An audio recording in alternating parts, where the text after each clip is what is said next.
Originally released in 2004, Mario vs. Donkey Kong was a fun spin-off title that evolved the Donkey Kong series into a brand new puzzle platformer.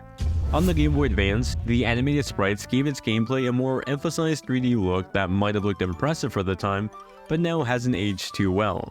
While it wasn't really on my list of most wanted remakes, this reinvention of the series looks amazing on the Switch.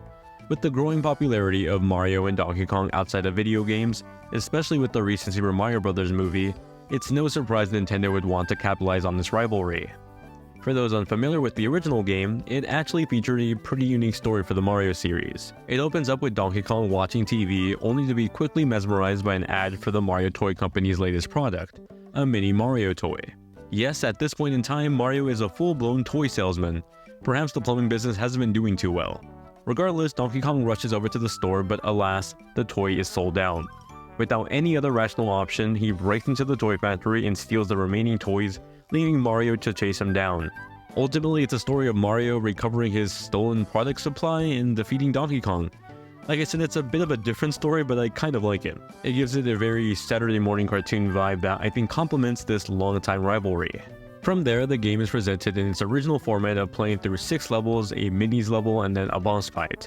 Levels play out in multiple rooms where Mario will have to dodge enemies, maneuver platforms, and collect items to progress to the next area. If you've never played this game before but have played Super Mario Bros. Before, this may take some time to get used to.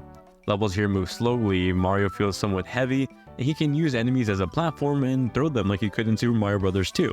It's a very different feeling Mario game, but a charming one.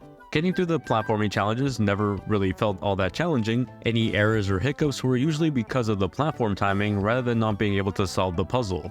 Those puzzles are rather simple too.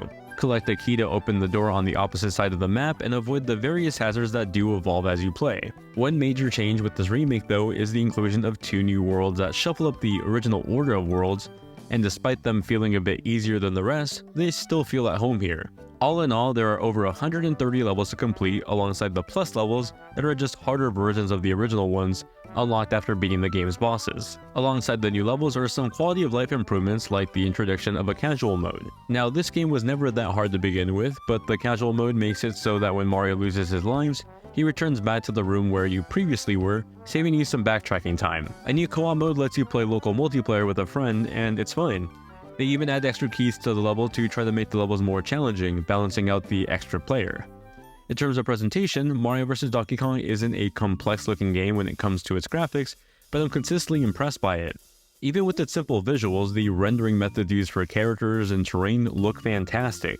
Especially when looking at cutscenes like the introduction scene, they are easily some of the best on the console. The transition to gameplay is further complemented thanks to the 1080p 60fps presentation in dock mode and 720p 60fps in handheld mode. Characters look sharp and vibrant, equally like the character renders on the game's box art and title screen. When comparing the remake to the original, you can tell that a lot of love and attention was put into keeping the art style and feel of the original, while still updating it. In fact, the cutscenes from the original release feel like a storyboard for what would be used to make the remake cutscenes. Freeze frames are now full-on animated cutscenes with revamped music and occasional new dialogue that add a nice layer of personality to the remake.